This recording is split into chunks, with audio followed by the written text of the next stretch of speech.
সে অপমান করতেছে, আর আমি ঘরে বসে থাকতেছি।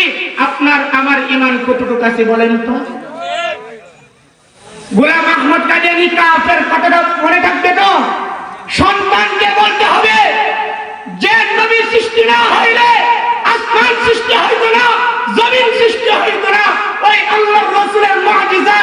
আর তুমি গোলাম আহমদ কাদিয়ানী ভারতের পাঞ্জাবের একটা শহরের মাধ্যমে জন্মগ্রহণ করে মুসলমানদের নবীর চাদর নিয়ে টানাটানি করবা, মুসলমান কখনো সহ্য করতে পারে না।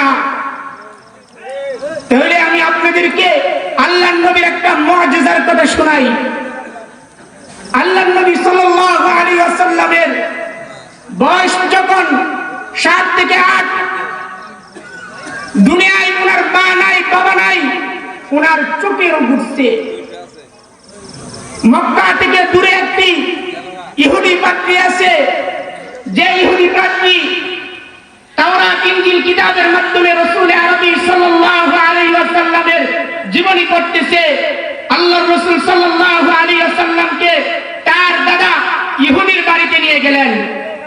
ইহুদির বাড়িতে নিয়ে যাওয়ার পর রাত্রিবেলা গভীর হয়ে গেছে, ইহুদির দরজার মাধ্যমে নাড়া দিতেছে, টুক্কা দিতেছে, ইহুদি দরজা খুলে না।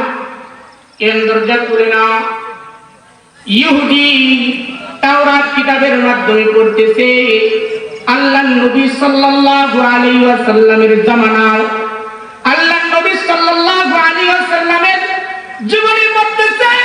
তার কাছে এত ভালো লাগতেছে আর চিন্তা করতেছে আমার দরজার মাধ্যমে আমি পয়গম্বর মুহাম্মদের একটি ঘটনা পড়তেছি।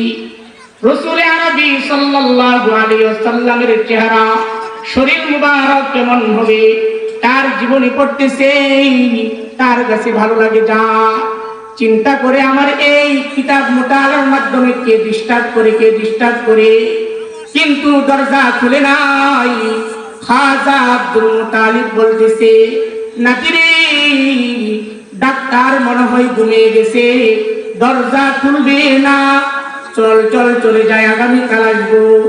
এবার সরকারে দু আলম নবী জনাবে মুহাম্মদুর রাসূলুল্লাহ, সকলেই বলেন না সাল্লাল্লাহু আলাইহি ওয়াসাল্লাম।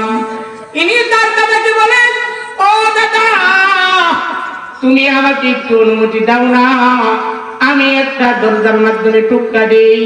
দাদা নাতিকে ডাক দিয়ে বলে, কি নাতি রে, আমি মুরব্বী মানুষ, এত সময় ডাকাডাকি করলাম, সে দরজা খুলে না, তোমার কথাই তো দরজা খুলবে না, তুমি তো ছোট মানুষ। বলে, দাদা গো দাও না একটু সুযোগ দাও না, একটু সুযোগ দাও না, আমি একটা ডাক দেই দেখি ডাক্তার দরজা খুলে নাকি। বলে, না খুলবে না। নাতি যখন দাদাকে প্যারা দিতেছে, দাদা বলে, ঠিক আছে দিয়ে দাও।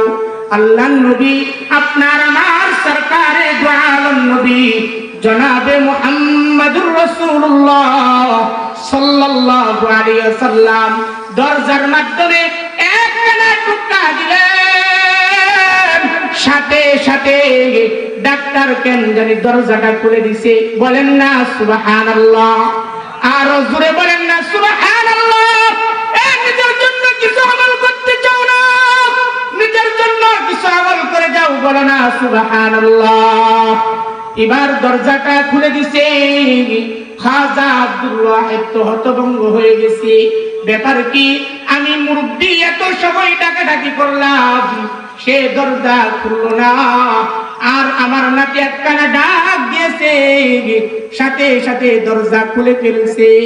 এবার ডাক্তারকে বলতেছে, ও ডাক্তার তুমি আগে আমাকে উত্তর দাও, তুমি আমাকে উত্তর দিয়ে দাও, আমি এত সময় তোমাকে ডাকাডাকি করলাম, আমি তোমাকে এত ভাবে ডাকলাম, এত সময় মুরব্বি হয়ে ডাকলাম, তুমি দরজা খুলে নাই। আমার নাতি একখানা ডাক দেওয়ার সাথে কেন তুমি দরজা খুলে ফেলছো?